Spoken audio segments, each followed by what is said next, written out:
నమస్తే. This is Aurya. Welcome to our channel. ఈ రోజు మనతో పాటు సీనియర్ జర్నలిస్ట్ అప్పాజీ గారు ఉన్నారు. వారితో మాట్లాడదాం. నమస్తే సార్. నమస్తే సౌర్య. సార్, అఖండ మూవీకి సంబంధించి హ్మ్. ఇన్ని రోజులు ఒక యుద్ధమే జరిగిందని అనుకోవచ్చు మనం. ఆ! సో మొత్తానికి ఎట్టకేలకు ఒక ఎండ్ కార్డ్ పడింది అండ్ శుభం కార్డ్. శుభం కార్డ్ పడింది అండ్ మళ్ళీ అవును. ఓపెనింగ్ కార్డు కూడా పడుతుంది. అవును.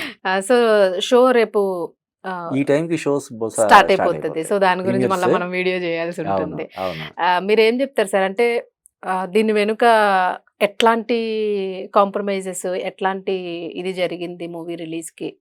మీరు ఎట్లా? కాంప్రమైజెస్ ఏం కాదు. అంటే ఉమ్, యాక్చువల్‌గా ఈ సినిమాకి సంబంధం లేని పంచాయతీ ఇది. అంతే అంటారా? అంతే ఉమ్, కదా! ఉమ్, ఇప్పుడు 2019లో ఉమ్, ఈ ప్రొడక్షన్ హౌస్ మహేష్ బాబుతో తీసిన సినిమా కోసం ఉమ్. తీసుకున్న ఫైనాన్స్ తాలూకు పంచాయతీ ఇది. అచ్చా. ఈ సినిమాకి సంబంధించింది కాదు. అంటే ఏదో గుడ్డ కాల్చి పడేసినట్టుగా ఎవరో చేసిన దానికి ఇది బలైనట్టుంది. అంటే అంటే ప్రొడక్షన్ హౌస్ ఇదే కాబట్టి అవును. వాళ్ళు ఏం చేశారు, అంతకుముందు కూడా కొన్ని సినిమాలు ఆ ప్రొడక్షన్ హౌస్ నుంచి 2019 తర్వాత కూడా కొన్ని వచ్చినప్పటికి కూడా ఉమ్, అంటే ఈ దేన్ని ఆప్ చేస్తే మనకు డబ్బులు వస్తాయి. ఉమ్, వాళ్ళు అప్పట్లో 27 కోట్లు ఇచ్చారంట. ఉమ్, దానికి 14% ఇంట్రెస్ట్ తోటి ఉమ్, దాదాపు 50 కోట్లు వీళ్ళు చెల్లించాల్సి ఉందని చెప్పి, ఉమ్, ఏదైనా ఒక చిన్న సినిమాకి ఆప్ చేస్తే ఏం చేస్తారు, మీరు ఆ సినిమాను ఆప్ చేశారు కాబట్టి దాంతో సెటిల్ చేసుకోండి అంటారని అవును. వాళ్ళు మధ్యలో వీళ్ళు తీసిన సినిమాలు అవన్నీ అంటే కార్పొరేట్ కంపెనీలు చాలా వ్యూహాత్మకంగా వ్యవహరిస్తాయి వ్యవహరిస్తే కదా. అవును. అలాగా ఈ సినిమాకు ఉన్నటువంటి క్రేజ్ చూశారు. ఉమ్, ఈ సినిమాకి ఎంత బిజినెస్ కరెక్ట్. అయింది ఎక్కడ ఏంటి. బ్లాక్ చేయాలో అక్కడ బ్లాక్ చేసి. అలాగా ఈ ఉమ్, సినిమాకి దాదాపుగా 300 కోట్లు బిజినెస్ అవును. జరిగింది. ఉమ్, శాటిలైట్, థియేటర్కల్, ఓటీటీ, ఆడియో ఇవన్నీ కలిపి దాదాపుగా 300 కోట్లు బిజినెస్ ఉమ్, జరిగింది. జరిగింది. కాబట్టి ఈ సినిమాకి అడ్డం పడితే, ఈ సినిమాని మనం ఆఫ్ చేస్తే ఆపగలిగితే. చచ్చినట్టు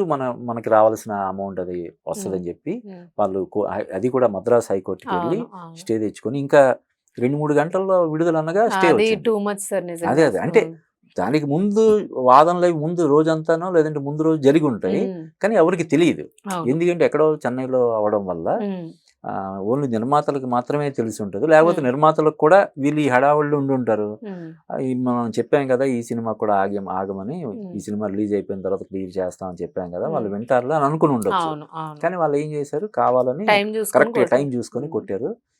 ఒకసారి ఈ కోర్టు నుంచి స్టే వచ్చిన తర్వాత దాన్ని ఎవరు ఉల్లంఘించలేరు కదా. అవును. అవును. కోర్టు ఉత్తర్వులను ఉల్లంఘించి సినిమాను చేయడానికి ఉండదు. ఎవరు విడుదల చేయలేరు. పైగా ఆయన బాలకృష్ణ గారు స్వయంగా 3 అవును. టైమ్స్ ఎమ్మెల్యేగా ఉన్నాడు. థర్డ్ టైం అవునవును. కూడా ఎమ్మెల్యేగా ప్రెస్టేజ్ ఉన్నాడు.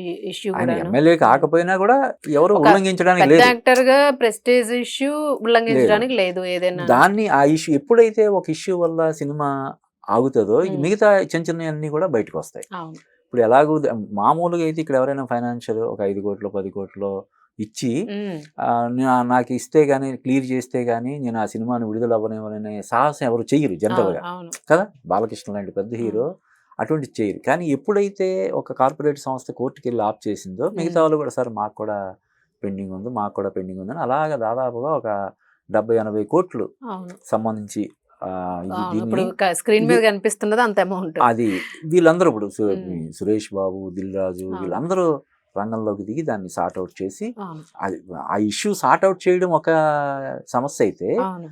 నెక్స్ట్ విడుదల ఎప్పుడన్నది డిసైడ్ చేయడం ఇంకా పెద్ద అది సమస్య చాలా పెద్ద సమస్య సార్. కదా. థియేటర్స్ దొరకవు. థియేటర్ అండ్ ఇప్పుడు తర్వాత యుఎస్ ఇంకోటి లో ఏంటి కూడా చాలా తెలుసా, ప్రాబ్లం అవుతుంది. ఇంకోటి ఏంటి తెలుసా శౌర్య, ఉమ్, ఏదో సామెత ఉంటుంది చూడు, ఇంకి అంతేగాని. పెళ్లి సుబ్బి చావుకు వచ్చింది అవును. అన్నట్టు. అంతేనా సామెత? అంతే అంతే. అలాగా ఇప్పుడు ఈ సినిమా వాయిదా పడడం వల్ల ఈ 12వ తారీఖు 13వ తారీఖు విడుదల ప్లాన్ చేసుకున్న సినిమాలన్నీ ఉమ్, ఇప్పుడు మన ఈ సినిమా మోగ్లీ డైరెక్టర్ అయితే కళ్ళంట నీళ్లు పెట్టుకున్నాడు. అవును. సందీప్ అదొకటి. రాజు, తర్వాత సైకో సిద్ధ ఏదో ఉంది కదా, సైకోను సైక్ సిద్ధార్థ్ అని చెప్పి వీళ్ళందరూ అదొకటి వెనక్కి. వీళ్ళందరూ ఎందుకంటే ఆ ఉమ్, సినిమా మీద విపరీతమైన హోప్స్ ఉన్నాయి. విపరీతం ప్రమోషన్ చేసుకున్నారు, అవును. డేట్ ఫిక్స్ చేసుకున్నారు. ఇప్పుడు సడన్ గా బాలయ్య సినిమా 5వ తారీఖు అవును. కాకుండా 12వ తారీఖు వస్తుందంటే వాళ్ళకి ఎంత ఇబ్బంది. అవును. ఆ తర్వాత విడుదల కావాల్సిన సినిమాలు ఎంత ఇబ్బంది. అవును. కానీ కొన్నిసార్లు అంటే వీళ్ళు కూడా తప్పదు. వాంటెడ్లీ చేయలేదు కాబట్టి అవును. అవును. అందరూ అర్థం చేసుకుంటున్నారు. ఏముంది నెమ్మదిగా సార్, రేపు అదంతా పొద్దున్న వీళ్ళకి ఇబ్బంది ఏదైనా వచ్చినప్పుడు వాళ్ళు సపోర్ట్ ఉంటారు ఇప్పుడు అన్నట్టు ఏంది అట్లా ఒక డిసెంబర్ 5 అనేది కోఆర్డినేషన్. ఆ వారం ఏమో ఏ సినిమా విడుదల లేకుండా అలా గడిచిపోయింది. అవును. వేస్ట్ అయిపోయింది వేస్ట్ అయిపోయింది. అనవసరంగా. ఓ పక్క వేస్ట్ అయిపోయింది. ఎందుకంటే ఈ సినిమా 5వ తారీఖు రిలీజ్ అవ్వట్లేదని కనీసం ఒక రోజు ముందు 2 రోజుల ముందు తెలిస్తే ఎవరైనా టప్పున ఆ డేట్‌కి వచ్చే ప్రయత్నం చేసి ఉండేవాళ్ళు. అవును. ఇది రేపు రిలీజ్ అంటే సాయంత్రం వరకు క్లారిటీ. సాయంత్రం వరకు ఏంటి 5వ తారీఖు కూడా చాలా పేపర్లో నేడే విడుదలని యాడ్స్ వచ్చేసాయి. విడుదలనే వచ్చింది, యుఎస్ లో ప్రీమియర్ షోస్ వేసారని వచ్చింది. కొంతమంది అత్యుత్సాహంతో ఓవర్సీస్ స్టాక్ అని, ఎవరైనా అట్లనే పబ్లిక్ స్టాక్ అని కూడా పెట్టేశారు. ఎంటైర్ డ్రాస్టిక్ చేంజ్ చేశారు అసలు. అంటే ఎన్నాళ్ళలోని ఇంత ఇట్లా ఇప్పుడు చూడలేదు అసలు. అవును, అంటే ముఖ్యంగా చిన్న చిన్న సినిమాలు ఫైనాన్షియల్ ప్రాబ్లమ్స్ తోటి ఆగడం అన్ని చూస్తుంటాం, కానీ ఒక పెద్ద హీరో పైగా ఇంత స్టేచర్ ఉన్నటువంటి ఇంత స్టేచర్ ఉన్నటువంటి హీరో సినిమా ఆగడం అనేది ఇప్పుడు ఒక టాక్ ఆఫ్ ది ఇండస్ట్రీ లాగా అయిపోయింది. ఏదేమైనా అన్ని ప్రాబ్లమ్స్ అన్ని సాల్వ్ అయిపోయి ఇప్పుడు రేపు 12వ తారీఖున విడుదలవుతుంది ఈ సినిమా. డెఫినెట్ గా అంటే ఇప్పుడు బిజినెస్ 300 కోట్లు అంటే ఖచ్చితంగా ఒక 400 నుంచి 500 కోట్ల వరకు కలెక్ట్ చేయాలని ఆశిస్తున్నారు. కాబట్టి డెఫినెట్ గా ఇది బాలయ్య కెరీర్ లో బిగ్గెస్ట్ బ్లాక్ బస్టర్ అవ్వాలని మనం కోరుకుందాం. ఒక మెమరబుల్ కూడా అయిపోతుంది అండ్ అందరికీ కూడా నిజంగానే ఒక కనువిప్పు లాగా అవుతుంది ఇప్పుడు ఇది. ఏదైనా మూవీ రిలీజ్ అయ్యే ముందు అన్ని కూడా ఒకసారి తరచు చెక్ చేసుకోవాలి, ఒక ప్రమాద హెచ్చరిక లాగా. అవును, చెక్ చేసుకోవాలి. ప్రతి హీరో వాళ్ళు కూడా ఏంటి మన సినిమా కూడా అటువంటి బ్యాక్ లాగ్స్ లాగా ఉన్నాయా ఏంటి చూసుకోండి అని చెప్పి క్రాస్ చెక్ చేసుకుంటారు. లాస్ట్ మినిట్ వరకు ధీమాగా ఉండకుండా ముందే ఒక 4 రోజుల ముందు నుంచి ఏంటి దీనికి సంబంధించి బకాయిలు లేకపోతే అవి ఉన్నాయా అని ముందు అన్ని చెక్ చేసుకుంటారు.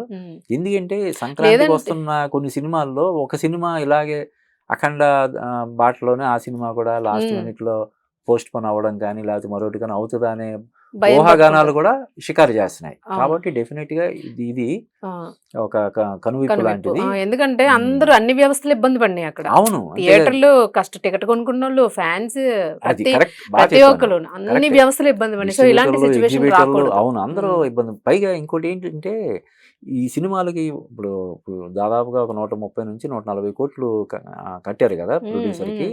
ఇవన్నీ 5 రూపాయలకి 10 రూపాయలకి కూడా, అంటే ఒక వారం రోజుల్లోనే సినిమా వేస్తే అదే రోజు డబ్బులు వచ్చేస్తాయి తీసుకుని ఇచ్చేయచ్చు అన్న ఉద్దేశంతో ఎక్కువ ఇంట్రెస్ట్ కూడా తీసుకొని ఇస్తుంటారు. వాళ్ళందరూ కూడా ఇబ్బందులు పడే ఇది లేకుండా కేవలం జస్ట్ వారం రోజులు, అదే 4 రోజులు వాయిదా పడింది అనుకో చాలా ఇబ్బంది అయ్యేది కదా. ఇవన్నీ ఆలోచించి ఉంటారు, అందుకే మొత్తానికి షార్ట్ అవుట్ అయితే చేశారు, అనుకున్న డేట్ కి రిలీజ్ చేయడం.